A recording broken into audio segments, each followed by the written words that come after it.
Nagoibam Indramani, President, Historical and Cultural Research Center Manipur, Amadi, Daista Bensing Biba, Kaikuna Zeriba, Ozasing Punamuna, Kaikuna Zeribi, Ketri Ombi Sunita, Daista Bensing Biba, Nabita Mota, Kokumon and Singeri.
December की तारीख 19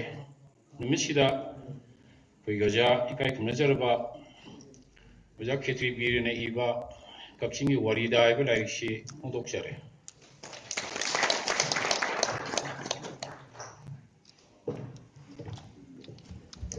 Hagachari Loinana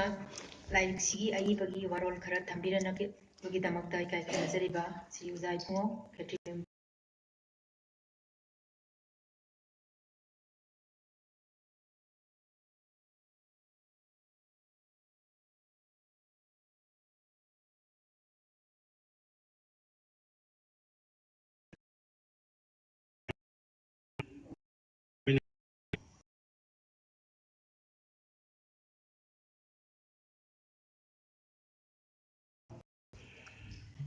ngasiगी pangdrabaina izariba larikasibu omropiriba manipur gi saknairba oya ariba lariksing amadi itihas ka mari leinaba larik kayada mamutana khanghairaba historical and Cultural Research Center, Manipur President Oibiriba Ozan Oregum Indramani Asigina President Member in a home family Monokrumdari Loinana catching the base over Site Seva Samiti Manipur Russian with Pugiriba, Kai Kunazariba, and Kong Chamber Boina, Noluxari, Dugaloina Loinana, Matam Kayagi, Mamandagi, Sahi Lisang Sidna, Koi Aine Kai Kunu, Sari, Loinana, Saita Suba, Corridor Suba, Aluga, Aibu Kudimaki, Puningi Tilkanga. Samalosna Toduna, Puning Togat Bibagi, Ikoi Savasi Yamna, Machine Yam Draganasu Yamna, impressive over, Namasak Narvamio Kama Yogi, no Puswena, Kurumzari, Aitodona, Ayamna San Heizeroy, Alo Larixiki Maram Dadi, Koi Rixin Bibo, Zasingasi, Yachinaragat Sapa, Tingaze. Masida Tamui Suna Nuazadaba Hekan Galinariba Marie Hachin Marie Atay Lamdasul Lainati Habanate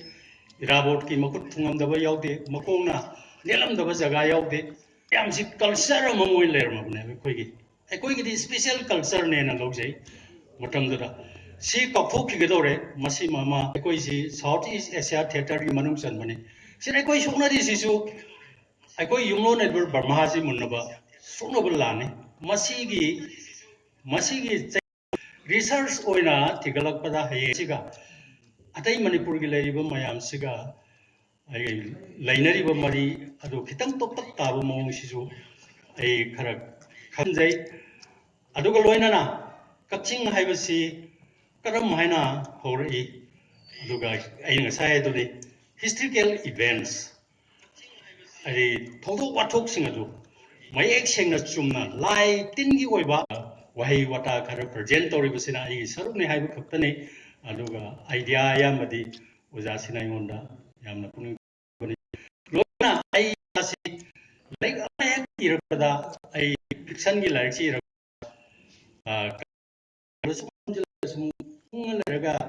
my imagination na picture sagana ibugi haina bidu ahanba larik amani dedi toram tungdadi aidi ige anmai yengjabani matakta santri lehali budu swaida thambani gai adu maina mai bong hari sina moina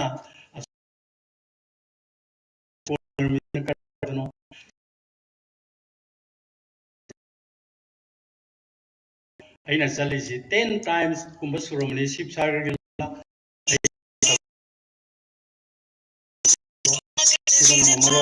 sumaina yohona jaraga jaga saga sing do yenga gai khare ona jagi adun mayam punama halaman punama na ai larik si aina kitang outline ama madugi pabi ningnawa aina attract tona baina kitang ai wahi manga tara tamjabone asobe kai yaur masu ngapiu larik ki marunga soina tholokpa mayam amasu hayeng par matungda suggestion pibiroi zum thongmina si Tana minasi aduga isona sumthok sagani ani subai disanda sumthoga mayek cheng ai koi gi itihas si kaching itihas mayek cheng na chatpada manipur ke achobal lan nama oigane si ai gi achobal thajabani maram de kaino kaching hai basi manipur apomon hoiti nakal somna kha mai gai sira kuning kang na yengi mapam amne sei lokjai hinjin ai na mapam sigi misaga moina thagat pa taragadra adumaina aina su yam nungsijaba Lumayan and Putoxava, I got woman, Kamidra, and Benjari Badi. I didn't see Putokan and Laricto Ribasi, Haptam, Kim among the Roma.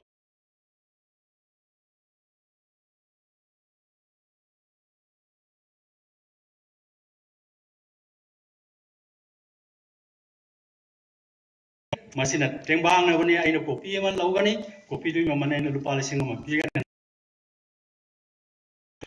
Larici Ponging it. Aduna day, my papa, or Gani Hazy, I am confused.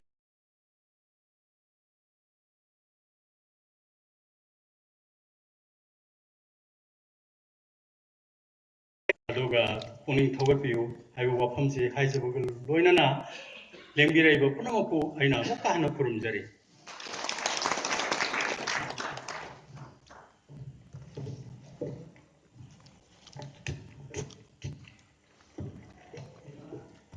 Thagatsari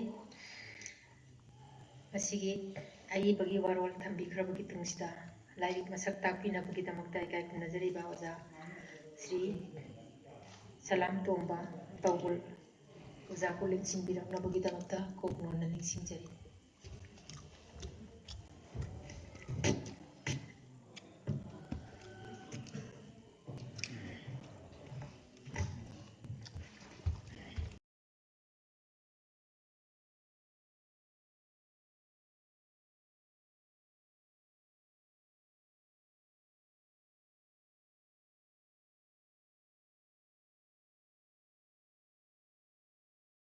aduga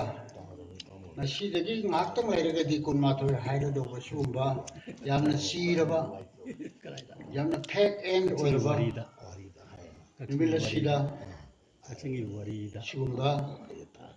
khoina yamna bevar tawjeriba novelist उपन्यासकार yabiragi atoppa sagro lamoina atamai haijak research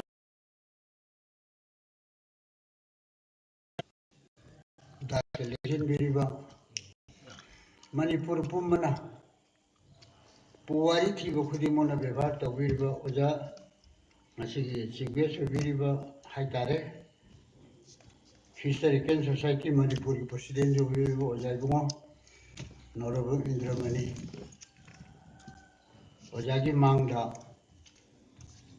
पुवारीदा करिसु खंगद्रबा आइना वही खरे थमजगदोरिसे इपाबलमसिन मने लौजरिबने आमुक्तर खुरमजगे साइदा समिति की president जोइबिरिबा आइदी मरु बाजबा तारे ओदोन लुनु तिनदरिबा ओजा यंखौ केंबा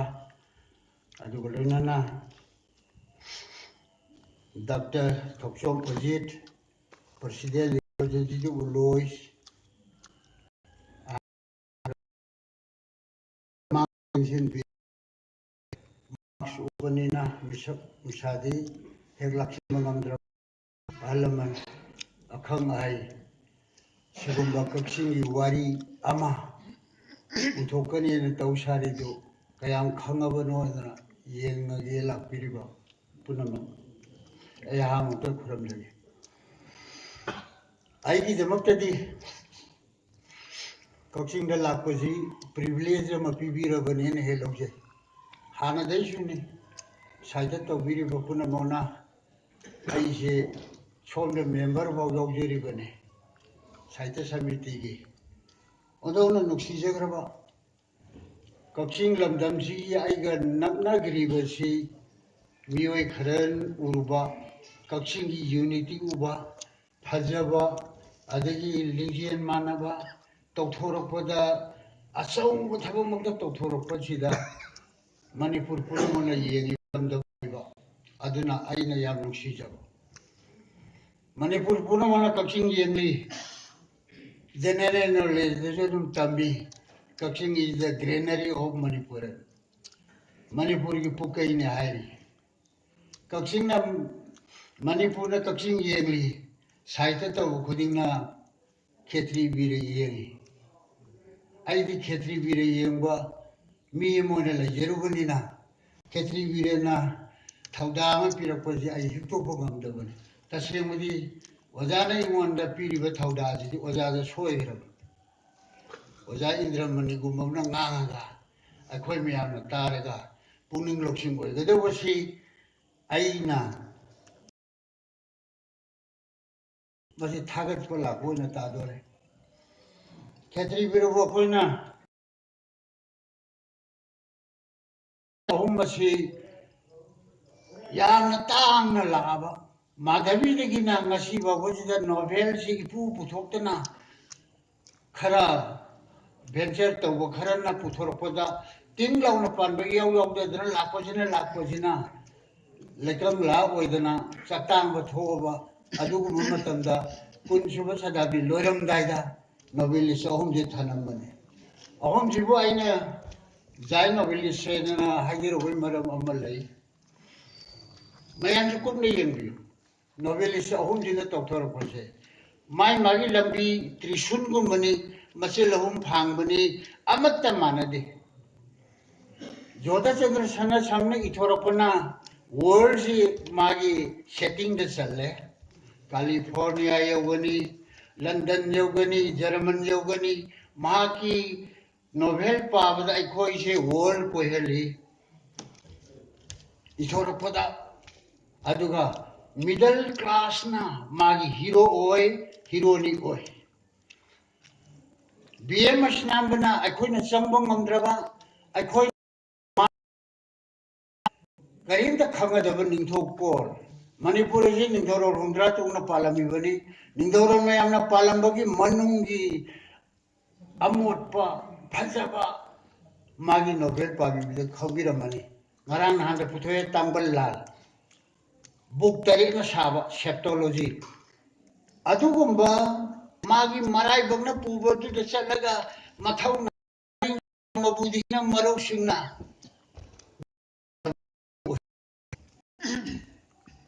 अदुना खेत्री बिरोबो बेसिदा लोइना बेस्ट तवे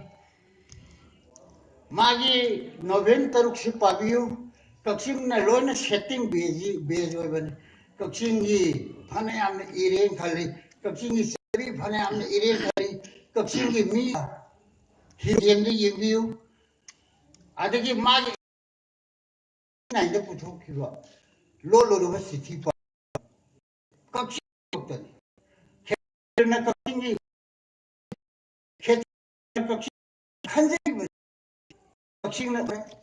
Mayor of Yesterday, Henshot,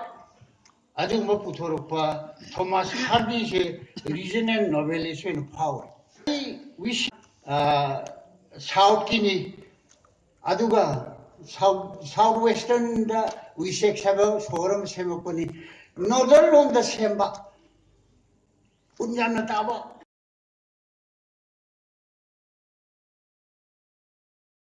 Thomas Hardy di tabanati mangondegi thengderasu Emily Bronte asina wuthering height edna ire ngau jani phajab withering haibadene nongju nungsana yaidena leiraba nong tare akanba nusit sele akanba un tare akanba aduga mido do ngomgadra aigi lamji awana bu haiba magi one word haiba lamdugi awana si ondong na susilam ketri na kaksi mi ri lon khoi loi ni hajari ni adu ma ikai bi nate ma di kaksim da pulu pani Emily Bronte na magi lamda kakhi ba dugumna kaksim ni da ma ketri bi na kapi adu ai na khale handai thorei se mana khoibu karem na ba mal kari dage aina khami basi dayana these lonely mountains what revealing more glory and more grief than I can tell aina liduri ba awana asi dagi singjau nangna hena khangra haibadi aina mahel haibana ai lamjigi awana da lupsere ai lamjigi nataba na khambam thoi naurengi oja ganda ai yamba singni adu mahang na jo ama puthokre hai pajo phangre adubu hadakti khetri birena puthore lai kharajina hadaki larik sina aigi kaksin phaneam na tumbai changsin jaro madwai gi erena natre thibadi ngamgani ai madu ingon na piraiba 10 days 15 days sida ai madu ngamdre larikti loina ma thire khangmani archive te loi lai poni mana palliba khetri birena ibasida magi bibliography da trato piri mana masida masima iramdaida brahmagi itihas pai brahmagi story loi khangi मावगी ममिंग दो खोई अम्मा हाइबदे याम कोई मादी यामना मते ममिंग को गुगु कोदना ब्रह्मागी इतिहास थीरुरे तखेल हाइबा लोइना खंगगा मणिपुर की इतिहास था कक्सिंगना खरमाइ चंग खिगे दो मांग ने कक्सिंग की मफम मा लहोनबा क्रिकेट इंजन लपने कक्सिंग लैतारे होगी Kakching Manipuri नतिए यारारोय Kaksin loi na tiye ba yara roi kota phamdra all world kaksin ki mi na thangre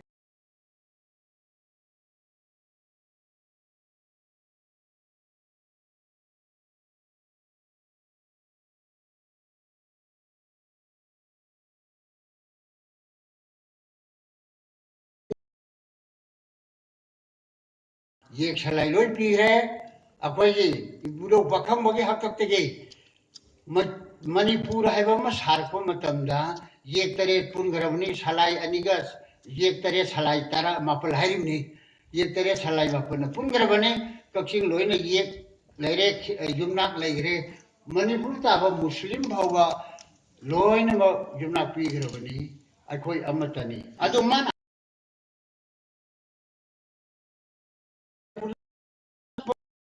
morangal loina rakte mati gasamnare mati nate sakpa morang kaksin amadi maitai horapom idi thaina mamangai da tinar ai no ja kari hai no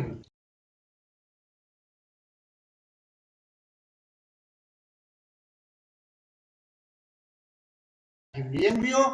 tamai taina mang tha bai wani akoi phurum ni tamkhul yenbio mai sine ibungo haibo waradi tamai haibisu maitai haibi jawto aduga ꯑꯩꯈꯣꯏꯒꯤ ꯑꯃꯨꯛ ꯇꯧꯔꯤ Meitei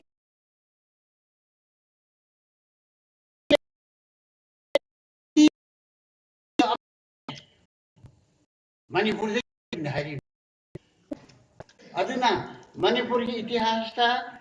man hari se akhoi horpham tinai haiba se oja biren haji khali bijai khami akhoi ari ba amso anobo miyoi kaya ga tosinaraga loi kamlumni masida kaksing loi kamlumni je masana haire kaksing loi gi status phangi schedule caste ki aduna masi gi itihas nangare mi kaya na inare ijero aigi ju aigi mon na tharai ko khone kaksing gi wari hairamadi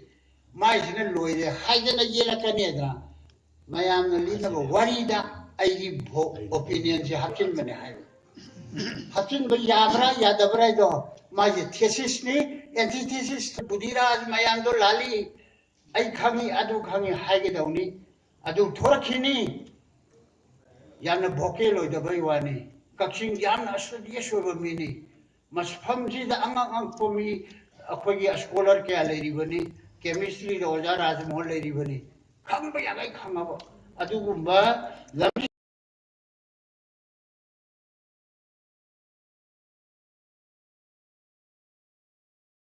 ai mon da tambira aba oja situ ni history paba yadre hoji arje ga samna na bhonaru bogi hoji masanu bira kai no na form to piro haire mapa in shelo je oja bira gi se sumoge na kuina jagani lalagana oja bira gi do makha namano hairane adubu aigi haifet saurang yengbuda haifet oja bira gi study je sumna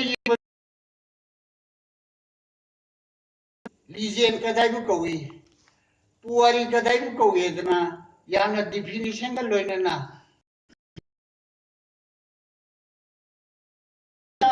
second world war the yabi yaro kaksing da wa ba du hena western theater da juwari ai ipa mak thahum jen da leiru ribani ai khoina tan bai ta dana makoi gi tamar patra ba du phamdra bai wani ipa se phagra bani leader na ado nongsuk lom da wa ba kaksing lom no ma bu tuluna to bu yaro maram di masida palenda yar film lei kaksing long mayam oja biragi novenda ya hore kaksing gi